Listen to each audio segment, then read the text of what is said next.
is indeed the final countdown Definitely. for us. Oh, yeah. The final chapter on the story that we've been covering about Kathleen Bennett. At least it is for the work that we've been doing. Yeah, for the work we've been doing. We're going to be concluding that story tonight. Yep, it's been a long road and a lot of work, and we've done some very fine work, but now it's, time to move on. It is. And, I needed to make sure that all of you have an understanding and have closure, as well as for us, because we've invested a lot of our time and money and work into this. And that saying that no good deed goes unpunished? Yeah.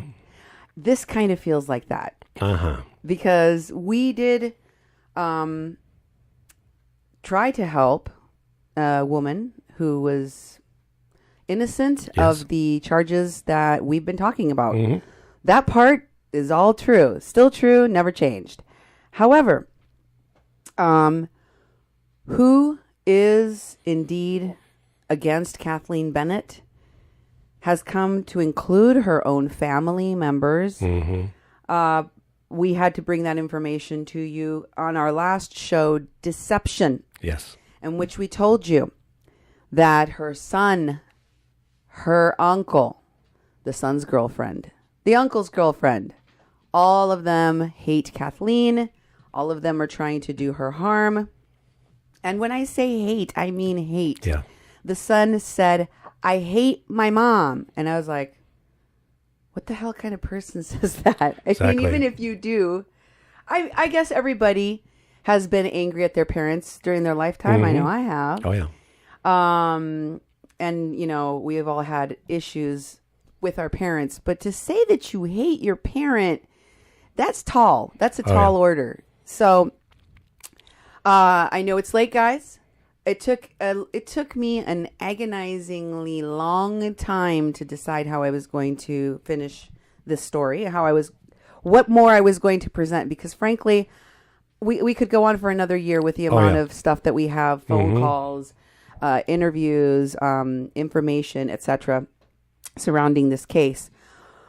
But that's not something that I want to continue to pull out or rehash or delve into further, because one thing that I know that I've learned on this journey, I guess, for the last almost a year, is that you cannot force your help on people if they don't want your help, right? Right. I understood because Kathleen Bennett herself and her son called me on December 23rd, on my birthday, asking for help, because Josh Long and Ren Brown contacted me and said, hey, on my birthday, said, hey, there's some people we would like for you to help. Can you do that? And I said, sure, let me take a look. Yeah. It wasn't like I went off, I saw this story in the Bismarck Tribune about Kathleen Bennett and went, ooh, I wonder what's up with that. I wonder if I should go investigate that. No, that's not how it happened. Somebody came to me and said, Kathleen Bennett and her son said, help us. We need help. Our mom is in this hospital and we can't see her. And I said, did you notify other family members? And they mentioned Michael, and they said they did contact Michael. In retrospect, that seems really weird because they hate Michael. Yeah. But according to Kathleen and Russell, they contacted Michael. Michael wanted nothing to do with it, said he would not help. So they were on their own. And from that point forward, I have been trying to act in the best interest of Kathleen Bennett. I was subsequently notified that she was arrested. Yeah. And that we were told that Sonny, her lawyer, was going to be the dude. And over time, I pointed out to Russell, who vehemently defended Sonny's actions, that this guy was, I don't know what kind of a lawyer he is. I don't think he is a real lawyer. He just calls himself a lawyer, and he performs legal in a legal capacity for people. Yeah. But he's incompetent. He's incompetent.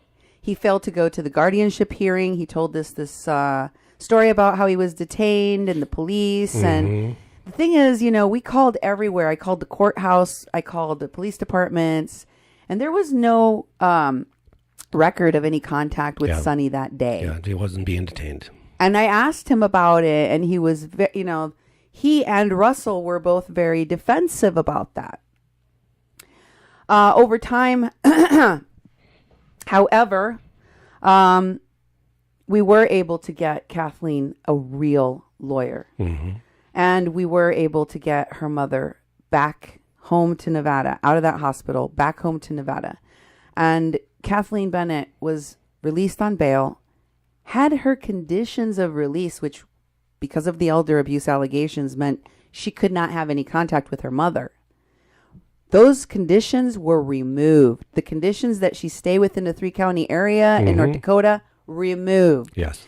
So that she was able to travel back to Nevada, be with her mother and be her mother's caretaker 24/7 and await her trial. That's what was supposed to happen. And as we traveled to Nevada, we expected that this was going to be the end of the story. We were going to deposit Kathleen home with her family, with Mary, and we would bring you updates in the future about her trial. Exactly. Except for the fact that we were told to leave. Yeah. And we were told that she was not wanted there, that they would not have her in that house where Mary lives, because Jasmine has given Kathleen too many chances. Jasmine, by the way, if you don't know, is Russell's girlfriend of 10 years. So there were many other calls. If you haven't watched the show Deception, in which we revealed to you that Russell accused his mother of exploitation suddenly for things having nothing to do with the North Dakota charges, things he claims were mismanagement of Mary's money many years ago, blah, blah, blah, blah, blah. All of these things happened in the last show. We shared that with you. Since that happened, many more contacts have been made, not only by myself, but by others of our viewers, people that were part of the research group, part of the donors group, people that have worked on this case, that have been following it, people that have been worried, those of you who have sent donations, those of you who have prayed, those of you who went and helped to investigate this case, visited Mary. Lots of people reached out to Kathleen and to Russell primarily because very few people actually have her contact information, and said, what is going on? What are you going to do? How are you going to correct this matter? We need to know if your mother is safe. And it was very difficult to get a hold of Kathleen. It was very difficult I tried on several occasions and got, oh, hi, Cindy. I'm at the doctor's. Can I call you back? And then, of course, I would get no call back. Yeah. Or, oh, I'm going to get on a bus now, so I can't talk anymore. And I was like, it felt very much like Kathleen was running from a follow-up conversation in which we would need to talk about what happened in that phone call. Yes. In which she would need to stop running from the fact that her own son, along with the rest of the people in her family, are against her, are trying to have been colluding against her. And that sadly now a violent felon and his brother from another state in Albuquerque, Robert, have the guardianship of Mary. Once again, no one was at the guardianship hearing. Not Mary, not Kathleen, not Russell. And the most disturbing thing is that apparently Kathleen knew about the hearing and didn't go. And her excuses are really disturbing. But before I get there, I want you to listen to a conversation. I'm not going to play all of the conversations, all the phone calls, all the calls that I made to Russell. I thought about doing it, and I figured it would take me probably another week of programs to actually finish this up. And let me say that this has been stomach-turning disappointment for us, for the work that we've done. Because not only have we been lied to?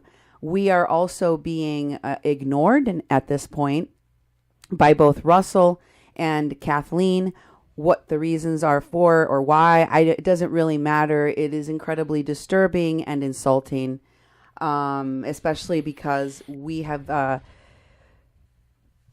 been there at times when it was very difficult in our own lives for us to do so. Yes. Like, we're the kind of people that were picking up the phone at any time of day or night, dealing with Russell's problems, trying to find ways of getting money into Kathleen's commissary or get her a phone card or, you name it. We were ready to go. We didn't just ghost on people, on Russell and Kathleen when they needed to talk to us. And that's what's happening to us. And it's not only incredibly unfair, it's disturbing, as I said, and very rude. It's disappointing. Yes, for sure. But the fact that it started happening with Kathleen too is heartbreaking. And I know many of you out there might be saying, well, women are abused and this is what happens to us and this is how we react to that abuse. Hey, I know. I have a uterus. I am a woman. I have experienced abuse. I have been the victim of misogyny, as I'm sure most of you all have too. But it doesn't change the fact that the one thing that Kathleen does have control over, which is holding her son accountable, she has done very little of. So here's the phone call that I had first. This is the phone call I had with Kathleen. This is just one of them. Like I said, I'm not going to share the others, nor am I going to share the ones with Russell, but I think that this will give you an idea of what I was dealing with. And note that she cuts off the conversation. I don't play the beginning of the conversation because there is, nor actually the end of it, because there's some discussion of her legal, with her legal team, the lawyer stuff from her case that I don't feel is correct for you in the public to have. So anyway, I am going to cut those parts off, and what you'll hear is me trying to get her to talk about what happened and, kind of like, stop being delusional, Kathleen. Yes, exactly. Please see what's happening in front of you. And she cuts me off because she's got to go get an Uber. Yep, exactly. Here you go. Here's the call. September 28th. Talking to Russell, and I mentioned, that I know that there's people against me, and I know I have enemies, and I know that people want me to just disappear out of the picture, not mentioning any names. I said, but I know who they are, and I just hope that, you're not helping them do it with them. You know what I mean? Yeah. That they're not, somehow that you don't know it, but they're, getting you involved. I said the devil works in mysterious ways, and boy, is he working now, Yeah. That's what I said. He's working now, and he's going to work hard, Can I tell you something? My son that. Can I tell you something? What did he respond? Yeah. What did he say to you? What did he say back to you? Well, I think he thought I knew. I don't know. He was like, I love you, Mom. I love you. And but I think he knows what's going on. You know what I mean? I think he knows who my enemies are too. Guess what? He was in ICU and almost died. Was he? Well, apparently, yes, he almost died. They put tubes and everything down his throat. And guess what? I didn't even get to go because his phone was dead, and Jasmine didn't have this new number. But then when she did find the number, she didn't come and get me or nothing. I don't think that you can say he was in ICU and was dying if you did not. No, I called him in ICU. In the hospital? He was there for 3 days. Yeah, I couldn't get a hold of him, and I was freaking out. I knew something had happened, Which day? And I couldn't get a hold of him. I couldn't get a hold of him. And which day did you get a hold of him? The first day, the second day, or the third day? The third day, because he was out of it for 2 days. So he was out of it. Okay. Because they had tubes and nobody could find me because I got this new number now. My other number, I need to put time on it, but I have this new phone, so I've been using this one. And Jasmine didn't have this number, and he had his charger in his pocket when the ambulance took him. And so they were trying to sign me, I guess, all over to let me know. And then they finally left me a message that he was in the hospital. So I called up to the ICU in St. Rose, and he was in the room there. And then they moved him to another room, and then they released him. Okay. So he was there for like 4 days. Well, 4 days. Let me tell and you. she didn't come to pick me up at all. Well, let me tell you. I said, Russell, don't you think that's kind of strange that she didn't come and get me? Mm-hmm. You know? Yeah. To come and see you? Mm-hmm. Yeah. And what did he say? She didn't answer at all. You know? She didn't say nothing to that. I said, I hope you open your eyes, Russell, because I know that you are being mentally, and I'm not sure about physically, but I know you're being abused, And from day one, that's why I haven't liked that girl, because she's been disrespectful to you and everybody. Well, let me tell you something. And I said from something. day one, we've had a problem, Let me tell you what happened, okay? Okay. The day that I got a call from Michael, which was Sunday? Yeah, that he left you a message, bad message. Yes. The same day I woke up, I saw I had a message from Michael. I saw I had 2 missed calls from you. And I was like, oh my God, what's going on? And then I listened to the message and I was like, what the fuck is this, And and so then I called you. You knew something was going on. I knew something was wrong, and I called you. And I talked to you. And I started having these epiphanies, these connections in my brain.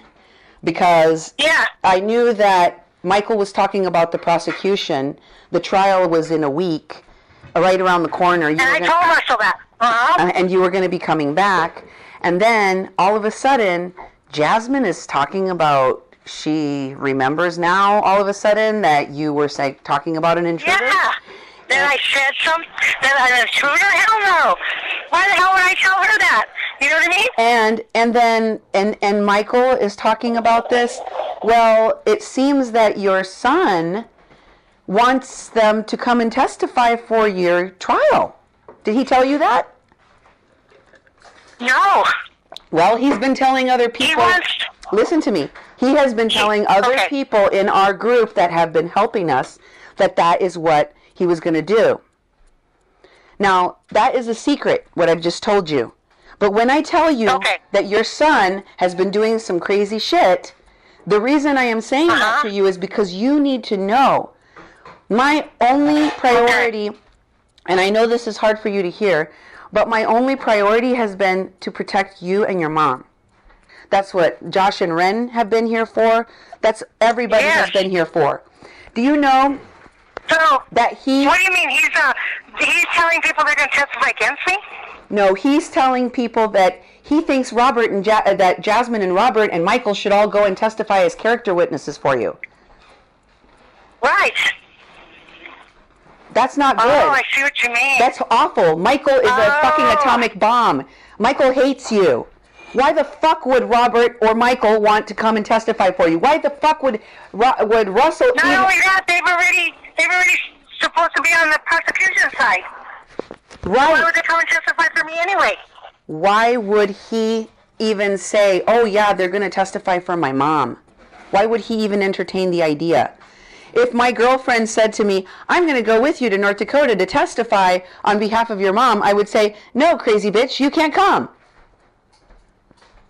If my uncle Michael said, I'm going to go testify on behalf of your mom, I would say, thank you, but no thank you. I don't want you to come. And if you try to come, then we're going to expose that you have wanted to hurt my mom and my grandmother, and that you have wanted to hurt my mom's case, that you want her in jail, so that everyone will know that you're trying to hurt my mother's case. She's the one keeping me away. She's the one keeping me away from my mom, you know what I mean? And Michael. So I don't know nothing about Michael because I haven't talked to him. But yeah, it's kind of strange that he knows everything going on. It's strange that he knows everything going on, and I think he's been talking to the prosecution this whole time. I think that's the reason why they haven't dropped your charges, because Michael has still been talking to. There's my ride. Do you have to get into your ride? Yeah, I'm going to see my mom right now.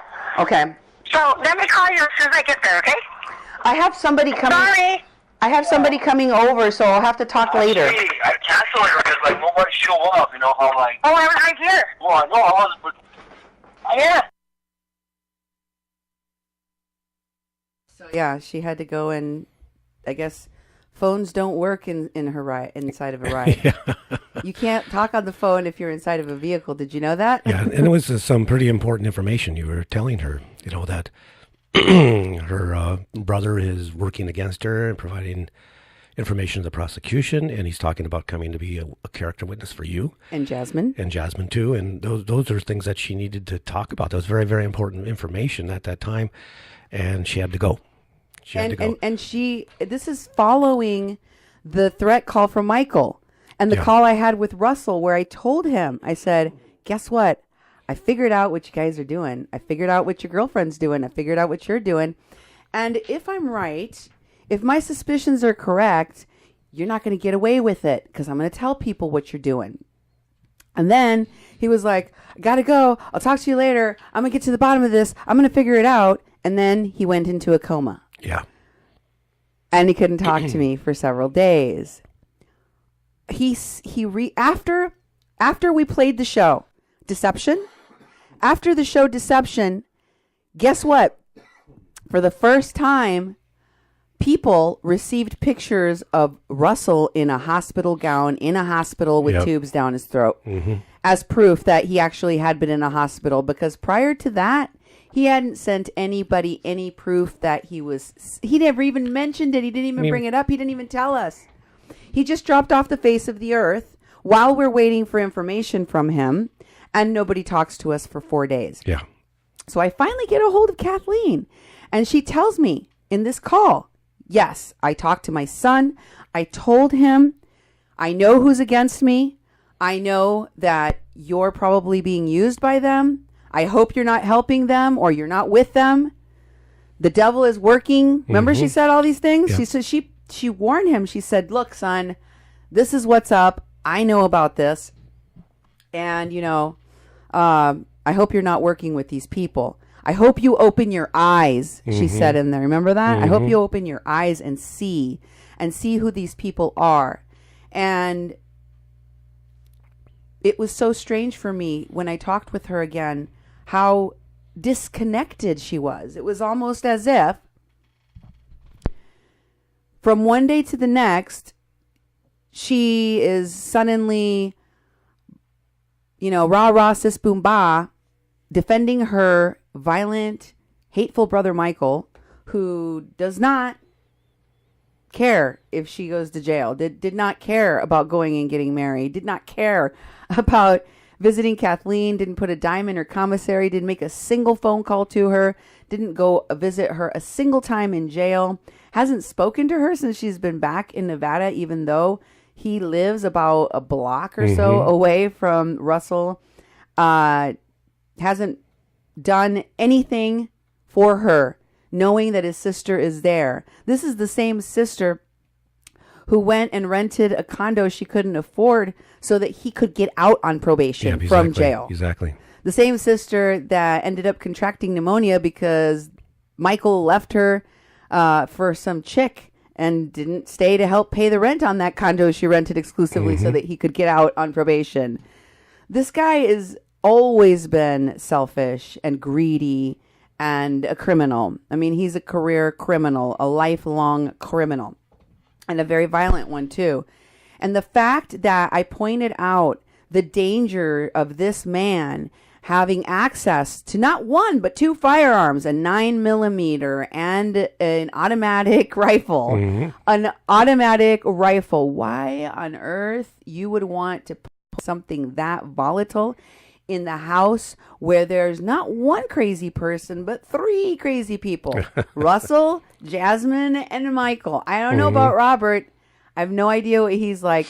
But those three people, I can honestly tell you, are batshit crazy. And I apologize once again for my French on this show. The last one, I promised to be a new and reformed Cindy after this, but I was dealing with a lot of fuckery on these calls ever since I returned back from Las Vegas, and the abuse and the mistreatment that was heaped on my husband and myself was enough to make anyone just completely lose their cool. Yeah. And yet we remained cool. We remained cool and calm and collected and broken. In in the face of what happened to us in Las Vegas, mostly because we were surrounded by a violent psychopath with gun. Yeah.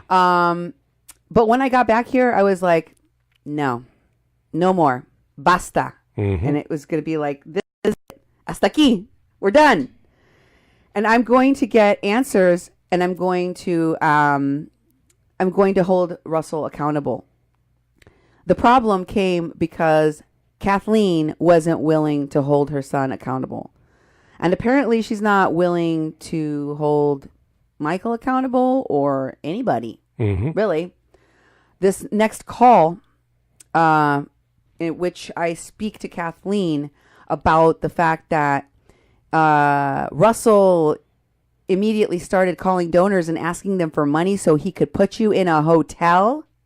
That is not the stated purpose of the donations that anybody has requested on our show. So if that money was being used for purposes other than those that were explicitly told to people, then that's fraud. And I will be telling you all how you can file your complaint of fraud against the accounts of PayPal and CashMe that Russell had, so that you can find out how much he defrauded people. Because I think we all deserve to know. If you sent him money specifically, and he told you that it was for a specific purpose, and he lied about that, if you were personally defrauded outside of CashMe, outside of the PayPal, you can file a criminal complaint. All you need to do is contact the local authorities and tell them that you've been defrauded. Ask for the fraud department, you know? Yeah. Also, and we'll show people the videos on how to do that in a bit. And I'm also going to show you guys the transparency that we wish we would have had, because as I told you, we're not fundraising anymore. In fact, we had raised a little bit over $2,500. We returned some of the money because we're not going to do any more raffles. That's right. We're not going to do any more fundraising. If they're not going to be transparent, and in fact, they're going to be rude and dismissive, we're not going to, I don't feel comfortable putting that out anymore at all. So I want you to show people the receipt for the $10,000 that we got from the lawyer. There it is, everyone. This is what transparency looks like. This is from the lawyer's office, and it shows that we provided them $10,000 for the Kathleen Bennett That's right. account. That was from a donor that made that contribution for Kathleen Bennett's defense. Right. And the donor has seen this. The donor already knew. We already showed transparency to the donor. And of course, Kathleen Bennett knew. In addition to that, Duke, we have the $2,500 that we have raised. And what are we going to do with that? Well, we have $2,500 we raised from the raffles we did and the contributions of all the listeners that have made these generous contributions. And we're writing out a check for $2,500. We're taking it over to Willie Kirshner's office, and we're putting that in the Kathleen Bennett Defense Fund for the attorney's fees and the attorney's work that he's doing, because she still is facing 2 trials and 20 years in prison for a crime she did not commit. And so we're following through with the money that we raised through your contributions, and paying that directly to the attorney next week. However, I will say that on that day that I got the threat, I also, and you heard me talking to her about the fact that I talked to Michael on the same day that she called me to tell me that she got a plea deal. And it was a really, really, really good plea deal. It was really good. For somebody facing 20 years, I mean. Yeah. Because it offered her the possibility of taking, pleading guilty to a misdemeanor and getting no jail time served, a 3-year sentence with time served, so no more additional jail time, 2 years probation, and a fine. And I don't know what the fine is, and I don't know what the misdemeanor charge was. I just thought it was remarkable that she got that offer, and that it was such a great offer, and that it happened on the same day that I got called by Michael and threatened. And then it started to dawn on me, how is she going to get back here? I mean, she didn't even have the means to go home. And apparently nobody expected her to be there. Oh, and when we finally took her there, they didn't want her. Mm-hmm. Yeah, they wanted to just turn around. Take her back. We don't want her. We don't want her. And we spent over 3 weeks from when we dropped her off. We didn't hear from them for over a month and a half. Yeah. Until Michael called and started threatening us. Mm-hmm. And then we started talking again, and the situation had not improved. She still wasn't staying with her mom. She was staying out in weeklies, riding the bus, or being homeless and all sorts of stuff. And yeah, he made her homeless. Again, that wasn't our responsibility. Our responsibility was to take her home to be with her family, because the whole plan was to get her out of jail, get restrictions lifted, and get her home. And we fulfilled that obligation, because that's what the strategy was. That's what we were going to do. So we had already done our job. And when I found out how things were, I mean, I was getting tearful calls from Kathleen saying that she fought with her son because her son is doing the bare minimum. He's not ambulating his mother enough. Hell, that's the reason why she still has the feeding tube. And by the way, they're telling her not to feed her as much because she's making her throw up because she's feeding her too much through her mouth. And Kathleen is saying, no, she shouldn't even have that feeding tube anymore.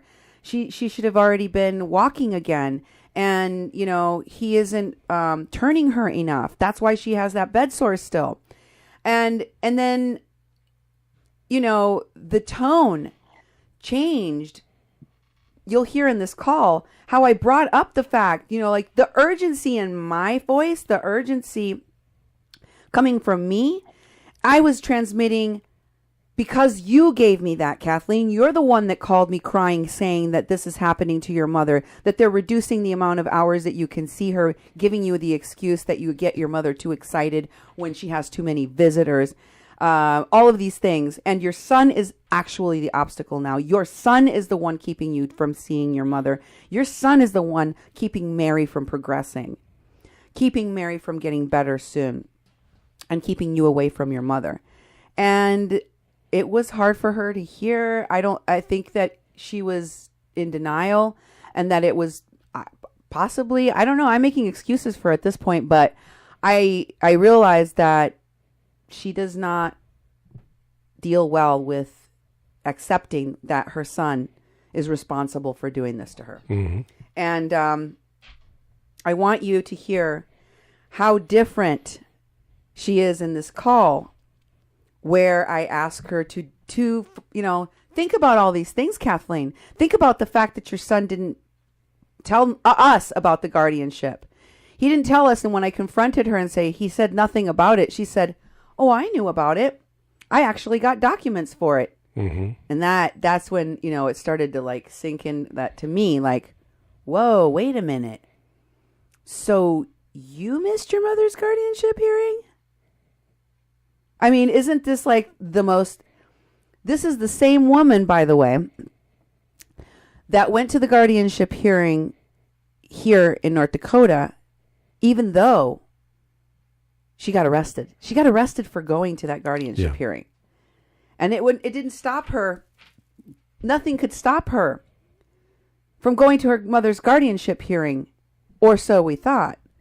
And here she has an opportunity. So does her son. Nobody goes. Yeah. And nobody talks about not going. Yeah.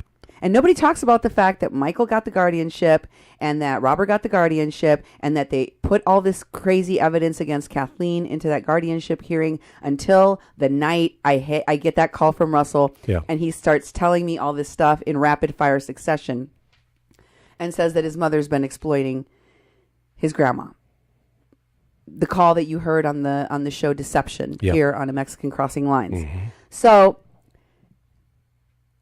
I don't know what to make of it, folks. I hope that you guys can draw your own conclusions from listening to this call. But this call happened on October 4th. Yep. And by the way, I have to tell you, every single time that we got jacked around and told to wait, and you notice she told me, can I call you when I get to where I never got a call. Yeah, this is... Every single time I was told, oh, I'm sorry, can I call you back? There was never a call back. It's a week later. Yeah. So here's the call with Kathleen on October 4th, correct? Okay, October 4th, yes. or he needs to provide that information because they're upset and they're tired of waiting and they're tired of being told, no, I'm not going to show you, when he said he was going to do that. Okay. Because he's changed his tune. He's lying about a lot of different things here, including his involvement. I looked up the guardianship that Michael took out on your mom, and it was going to take place a week after we dropped you off in Vegas. You could have been there. He should have been there. And you would have been able to object to Michael and Robert getting guardianship of your mom. But your son didn't tell you about it, and he knew what was going on. In fact, he told me about the guardianship hearing because he made me get paperwork for it.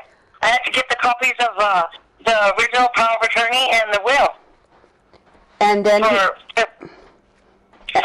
that they could show him. He wanted the judge to see that my mom had already made the decisions before she got to mention where she wanted to be. But he didn't go to the hearing, and neither did you. Why? Because we weren't told to go to the hearing. You're only going if you're found out about it and everything.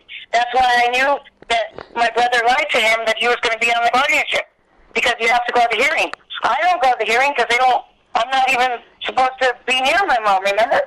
Yes, you are supposed to be near your mom. You're supposed to be near your mother. That's why we took you back to Vegas. What are you talking about? No, but as far as the guardianship, they're not going to give me no guardianship when I'm in a lawsuit thing. You could have applied for guardianship. And even if you couldn't have guardianship of your mom, Russell could have applied for guardianship. And he didn't. And he didn't try, and he didn't go to the hearing. He lied about knowing about all of this to us. He didn't tell us anything about it. He's kept this information from everyone trying to help you. And it goes beyond fraud. It's evil, and it's very... I don't think Russell would have tried to go against my brother, trying to get guardianship. Why not? We told him to over and over again. Your brother is not qualified to be a guardian because he is a felon, and he's a violent felon. Yeah, but also my other brother's on the guardianship because he was there. But your other brother doesn't even live in the area, and neither of them are actually physically taking care of your mother. Russell and Jasmine are. So if either of you had been there and objected to the guardianship being given to Robert or Michael, then they may not have granted them the guardianship, and you would have been able to apply. There's no reason why you shouldn't be able to apply for the guardianship of your mother. Well, I don't think they would even think about letting me do guardianship because of my situation. I'm under investigation now. You didn't ask, and we told your son that you guys had to do that, and it didn't happen. I don't know if you're trying to sabotage your own case or what, but if you've decided you're going to take a plea deal or you want to go to jail for 20 years, I feel like you should tell us that. I mean, we need to know the truth. I haven't decided I want to take a plea deal. Willie knows everything, the truth, about what I'm doing with my case. I understand that Willie knows everything, but I'm asking you for an explanation about what is going on with your son and the way that you are allowing this sabotage to occur, because what I heard you say is that you get to visit your mom when Jasmine's at work. And that you have been in a situation where they're trying to reduce how much time you're there because your mom gets too excited, and that she throws up sometimes when you feed her, so they don't really want you to feed her as much. And No, they don't. She gets too excited if there's too much people. So yeah, like after the whole family came into town, they said something like that. Right. You know? But what I told you is that no excuse is sufficient to keep your mother away from you.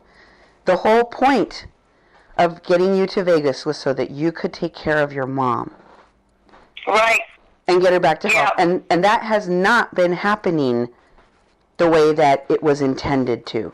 Your mother wanted you to be her caretaker. She didn't want to have Jasmine and Russell being the primary caretakers. She wanted you. And the fact is that he's doing the bare minimum, according to you. He's not doing what you would be doing for your mother if you were taking care of her. Oh, yeah, I'd be doing a lot more. As far as physical stuff. So, I mean, he's doing fine with the feeding and the, cleaning her and her butt. Her bed chore is like almost gone, but as far as like physically getting her up and stuff, I don't know. But it's not. I don't know. But the bed. I have to watch the camera to see exactly what's really going on. But you should be there because you're not there, and you can't know. Yeah, there's I know. There's a lot of problems with all of this. Your son, as I told you last night when you were on the bus, made an accusation against us and against you. He told Josh. Yeah, I know. He told me about that breathing tube, and I was like, "What? I don't know nothing about not the breathing tube, but the feeding." I said, "I don't know." Right. You know what I just told you? I told you that your son accused us of committing a crime. The only people that were here to help you on your case. The reason why you have a lawyer. The reason why you are home right now. The reason why your mother is not dead. He's accusing us of a crime. Do you see how disgusting that is? After everything that we've been doing? Yeah, that is kind. Yeah, that is. I told him. Beyond. What was that about? It's beyond. It shows the malice. It shows the evil, and it was the first tip-off when he started telling other people that happened after we took you home, and we were turned away twice, and we were attacked by Jasmine and by him, threatened, abused for no reason. Absolutely no reason. That was the thank you we received for taking his mother home to him. And afterwards, he decides that in retaliation, he's going to, because Josh and Ren heard Jasmine and him. And when he was on the phone, don't you remember? Don't you remember that Josh and Ren were on the phone when Jasmine started screaming? Right, yes, they heard. They heard all the crazy shit that they did. So when Russell tried to call them back afterwards and convince them that something different happened, they couldn't believe him because they heard what happened. And there was no excuse that he could come up with that was going to make it okay for these people who have been working with us now for a year to feel like what he did to me and my husband was okay. What your son did, what Jasmine did, because it was not. And let me just tell you that they immediately began to doubt in what your son is doing, how he's involved in all of this, and whether or not he's even been planning to let you stay in the jail and let your mom die so that he can get a cut of her money too.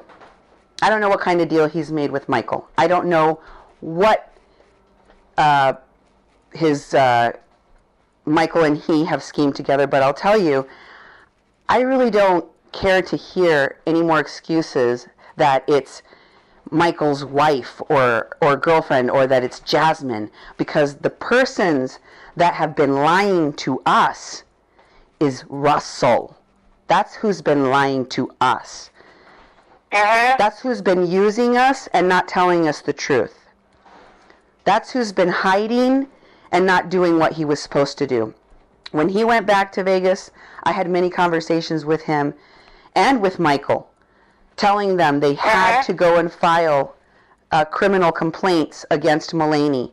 They never did it. They never did any of the things I told them they had to do. And I just thought your son was being a fuck up because he has so much on his plate right now. But now I see he was doing it on purpose.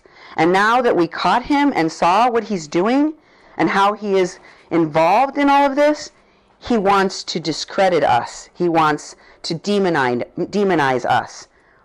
He's trying to attack us. And it's disgusting. If you want to allow your son to kill you, to kill your mom, to take your money, to treat you like shit, that's your choice. You're his mom. I understand. A mother loves their son, even if he is a monster. But I will tell you this. It's not okay with me. I'm not going to allow him to do that to us or to my audience or to the people that trusted in him and what he was telling us. That's not okay. Your son has done something that is fraudulent, and unless he can prove it, but he's not even talking. He doesn't want to talk to anybody or show anybody anything that will hold him accountable anymore. And he is going to have to, because I'm not his mom, and these people are not his mom that are going to let him get away with this crime. They're going to file complaints, and he's going to probably end up in jail for embezzlement. So he needs to figure that shit out, and he needs to figure it out quick. And in addition to that, right, I didn't know he was denying to show anything and all that. He has been. Wow. Ren asked him 12 times so far. That's how much he's been denying showing it. And as time has passed, he went from saying, "Oh yeah, I'll get that for you," and then just not doing it, to "I don't need to show that to anybody," to "We're not on trial here." So he has shut it all down. And I am telling you, you need to tell me what your choice is in this, because I feel like you've decided that you're going to let your son get away with keeping you away from your mom, and that I'm not supposed to tell anybody that's happening. And I can't do that. I'm not going to lie for your son or for you or for anybody. I didn't start to do this story so that I would lie to the public and tell them some made up bullshit. Right. I did this to try to defend an innocent woman and to keep another one from being killed. That's why I was trying to tell the story, so that people would know the truth, because nobody was telling people what happened to you. No one was talking about what happened to you. And your son has been one of the people blocking us from getting information. So that Beth and Michael and he and Jasmine could do what they're doing right now. He's the reason that Michael and your brother have this guardianship. And it's going to cost you so much money and so much time to try to get your guardianship over your mother, or to be able to be her primary caretaker after your trial. Oh yeah, I know. Because it's going to be a big battle. It's not going to be something overnight, and your son set you up like that. Because he knew. He knew from me, he knew from Maggie. Maggie's father is a lawyer, and he works in social services. He knew exactly what to do. He told her point by point. She spent so much time working on the research, giving him every detail of what he had to do and how he had to do it. And you know what? Your ungrateful, conniving son did nothing, told you nothing, and probably convinced you not to go to that guardianship hearing, so you would never find out the shit that they were doing behind your back. No, I didn't even know I was allowed to go. And then he to no hearing. And then he was screaming at you, telling you he wanted to go through your things and let Michael go through your things, and gave over these documents to them because he wanted to know the truth about you. Because he doesn't know who the fuck you are. You weren't his mother. You didn't raise him. He never saw you care for his grandmother. So he needs to find out if it's true what Michael says, that you are exploiting your own mom. That's why he was helping them. And you apparently believe it. But I do not. If you want to continue to see your son through rose-colored glasses, that's fine. Like I said, I understand. You're his mother.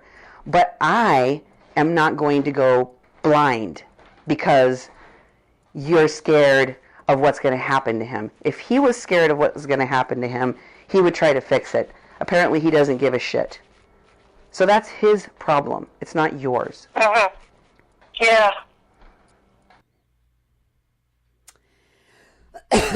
I am sad to report Yeah. that, not surprised though, not surprised at all, but sad to report that there was no forthcoming information. We At that point, I was cut off completely. Like, Yeah. she was done talking to me. But she was still communicating with other people. And if all of this has left you with more questions than answers, a knot in the pit of your stomach, and a feeling like you just want to walk away from this whole situation, let me tell you, Kathleen has beat you to it because she's gone. She apparently is on vacation in California at this time. But let me tell you how that happened and how I found out about it. So after that call, and it was very eerie to me how quiet she was, how she paused. I mean, how she just listened.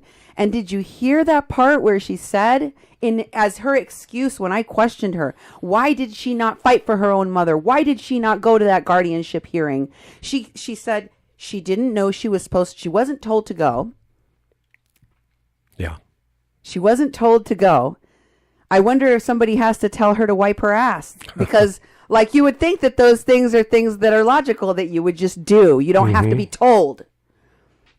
But she also said that Russell didn't know the address. Yeah. She also said that she didn't think she would get the guardianship. So she made a decision not to go. Yeah. Ahead of time. Like, she was like, mm-mm. And she knew it was happening. I assumed it wasn't happening, and she corrected me on that point. And she told me she did know. She chose not to go. Yeah.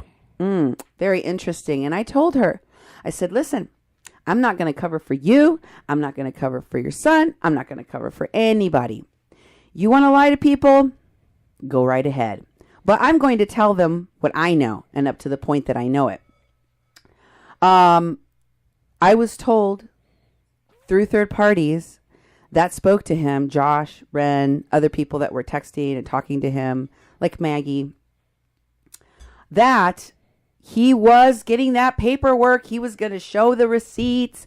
He was just waiting for something, and he was going to get this other thing. And we're like, look, it's very easy. All you have to do is go to your Cash Me app and open it, and then print the report, or just put your phone on it. Let us see the page. You could show us that. You could show us how much you took in. But no, he claims that he needs to wait until these Walmart transfer paperwork, and he's not going to give us any of the report until he has the full report. And then we'll get a report. But I doubt that. I'm going to sit and wait for that report, because if I were to stand, I would get very tired. Oh, yeah. And I doubt that he will be forthcoming with anything, because all he has done is stall for time. And so is she. She's also stalling for time now. I don't know why. I think that it may have something to do with her desire to cover for her son. But it leaves a lot of disturbing questions for me about why she didn't go to her own mother's guardianship hearing. It's baffling. And the fact that she went so far as to say, I thought I wasn't even supposed to be anywhere near my mom. Remember? Yeah. Like, she had these restrictions, and she was trying to use the restrictions that were lifted that allowed us to drive her all the way back to Las Vegas as her excuse for why she didn't go to her mother's guardianship hearing. Yeah. And when I pointed out how ridiculous that was, she was like, oh God, I didn't mean it like that. That's how you meant it. Yeah. That's exactly how you fucking said it. But she said, I didn't mean it like that. I meant that they would never give me guardianship, right? I mean, I'm facing a lawsuit. And I'm like, you're all over the place. Mm-hmm. It was just, she was all over the place. And it mind boggled me. And that, by the way, this little feeding tube incident was never mentioned to us by Russell, the person that accused us of doing this to third parties, like Josh and Ren. But what's really disgusting about it is that he would float the idea immediately after we saw his crazy, violent, sociopathic family, live and in present. He immediately started calling the people we were working with and saying, I don't know if we can trust Cindy and Duke anymore because they may have tried to kill my grandma. Yeah, really. Which is the most ridiculous kind of accusation. But he did it. And here's the disturbing part. I pointed it out to Kathleen. And did you notice? This is the second time I pointed it out to her, by the way. Did you notice how she reacted to it? She didn't say, oh my God, yes, that is so disgusting. I'm so mad that he would even do that. He's just trying to cover for the fact that you all saw him crazy and throw you out and fighting with you. And so he doesn't want for you to discredit him. So he's going to try to beat you to the punch. No. She actually didn't say anything like she was disgusted with her son or she called him out on that or nothing.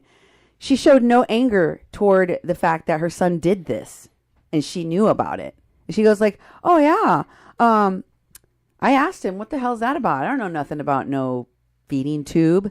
And I'm like, yeah, where's your appropriate emotional reaction to the fact that I told you your son, your conniving son, just accused me and my husband of trying to commit a crime against your mother. She basically that we tried to abuse Mary. Yeah. This from them, right? Like, no reaction. It was just like, oh yeah. She was just not reacting appropriately to the things I was saying. And it was just very, very disturbing. Yeah. And then after that, she contacted other people. She was speaking about in these text messages, because of the pressures that were, happened after the show, there was a lot of people that were contacting them and saying, what the hell? I gave you money so that your mom and your grandma could be together, not so you could be keeping them apart. Yep. So the pressure was on. And also, we learned from that recording that Kathleen was homeless. So people were like, what's going on? Knocking on that door going, hello, why is your mother not here? And to get everyone off their back, this was one of the messages that was sent. This is Kathleen. She says, I am now staying at Russell's house. So like overnight, and remember, in every call where I talked to Russell and I said, get rid of your girlfriend, kick her out. Your mom needs a place to stay. If she can't play nice and be under the same roof with your mother, then get rid of her. And he was like, I can't do that. She's my girlfriend. She's part of my family. So that thing that could not be resolved all this time, it's been 2 months, that they refused to resolve. They went out of their way to get money out of people to put his mom in a hotel under a fraudulent lie. And then all of a sudden he can take her in overnight. We were obviously skeptical about that because I was like, is there any proof? I would ask to see video, like just, FaceTime me. Let me see you in the video chat. Let me say hi to Mary. Let's make sure that what room are you? Can I see your setup? Are you got a bed in there? Let me see where you're sleeping. How are you staying? She says, so I'm here with my mom. You are making a big mistake. Russell is no criminal. Far from it. So from the time I'm talking to her in those 2 calls where you heard her say, she called and told her son, hey, I know who's against me. I hope you're not working with them. I think that they're going to use you to try to hurt me. And then I tell her in this second phone call you heard that your son is a liar, that your son and you both failed to go to fight for Mary at this guardianship hearing. Your son has been evading questions about where the money went that was given to him and how much he received. She said, I didn't know my son was doing that. Yeah. She admitted on that tape after I told her, you're the one that told me he's not doing a good job with your mom, that he's doing the bare minimum, that they're keeping you from seeing her, they're restricting your time with her. You're the one that told me all these things. And you're not fighting to change that, to fix that for your mother. So she said, I don't know. He's doing okay with the feeding and the changing. And I'm like, how do you know? You're not there. Yeah. You should be the one that's there. And she admitted, yeah, I'm not there. I don't know. So there is admission after admission that she doesn't know for sure what Russell's up to. And from what we can see and from what we can hear, that Russell himself has admitted he is up to no good. He is the reason that, he facilitated the ability for Michael to get that guardianship. I'm sure that Michael and his uncle cut him in on whatever deal they have for Mary's estate. But for her to assert immediately after finding all of this out, you are making a big mistake. Russell is no criminal, far from it. How would you know? Yeah. How would you know? You just admitted you don't know. Yep. You just admitted you can't even tell us how much money he put in your commissary. You can't remember how much money he gave you over time.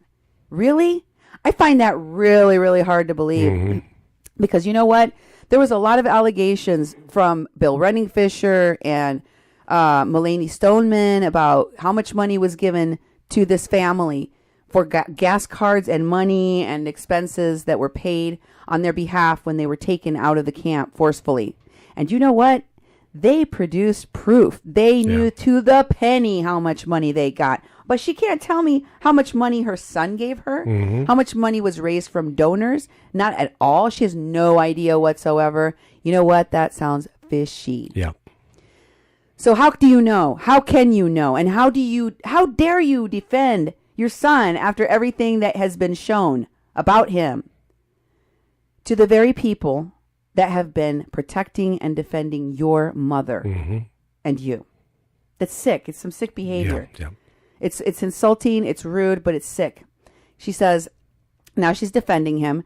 He was trying to keep everyone happy for my mom. Yeah, I'm sure that Mary, listening to him screaming at you and telling you that you never took care of him and didn't take good care of Mary, I'm sure that hearing all that yelling and screaming at her house probably is really good for her. That probably makes her feel great. My family is not against me. We just proved. Yeah, they're definitely against you. It makes you feel like you're hitting your head against the wall. Seriously, I feel like that. And then here's the next message. She had this conference call, video chat with Carol Dix. So Carol, talked to her, verified she was indeed at Russell's house. And this is the first day. She's like, I'm now here. I'm not homeless. So I'm at my mom's. I'm taking care of my mom. I'm going to be staying here at my mom's. And then the very next thing she says after the video chat is, during the video chat, as you can see here, is that there's some friends visiting Vegas from California. And these friends of hers invited her back to visit her aunt, who isn't an aunt. She told me that she made a friend in California when she lived there that was this Egyptian lady that she called her auntie, but wasn't really her auntie. And she mentioned to me when she got to Vegas that she had talked to her, they got reconnected, and that she wanted to visit her and that she was going to visit her. But I assumed that the Egyptian lady was going to travel to see Mary Jo and Kathleen. Yes. Hey, they're together again. Yay, I'm going to go visit them. But no, looks like Kathleen is gone to Cali. It says I just got off the brief video chat with Kathleen. I tried to record and it failed to do so on the fly. And then the next thing says, then she proceeded to tell me she had relatives visiting from Grenada, California, and she is heading back with them there to stay a week to visit her aunt. That's not her aunt. So she finally achieves what she always said she wanted. She's in Russell's house. The subject was forced to the point where she gets to be there. She's in the house. I'm living here now. And I finally get to be able to sleep with my mom. I've been waiting to sleep with my mom every night. But yeah, I'm going to also check out. Got to go take a vacay out to Cali, visit my non-aunt, hang out with my friends. Explain to me how that makes sense. Explain to me how it makes sense that the verification of you being able to be with your mom results in you needing to leave the state. Yep, exactly. I don't understand that. I don't understand why you wouldn't be thrilled to be there finally. To not have to pay for a hotel room, to be under a roof, to not be homeless at this point, and to be able to care for your mother 24/7. Why on earth would you leave? Yeah. Why? I don't understand. So, draw your own conclusions, folks. I don't think I'm going to hear from these people anymore. Nope. I doubt I will probably be hearing from them because I think that they are done using me.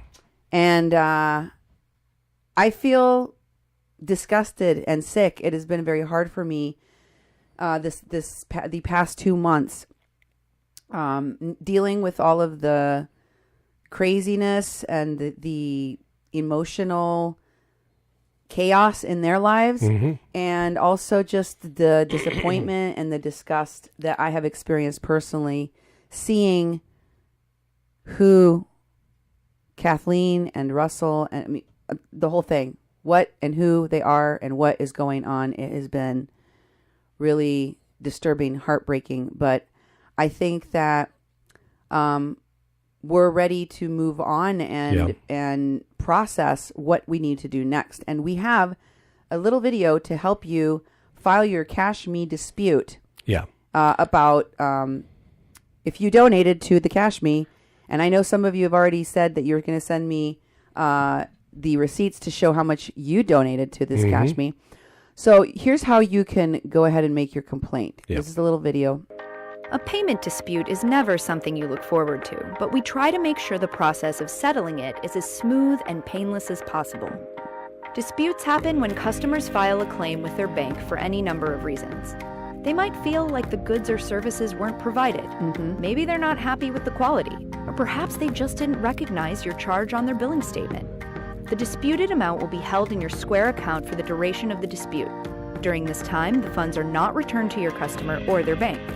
If a claim is filed, you can get the process started by filling out the information request form we send you via email. You'll also see a notification in Square Dashboard.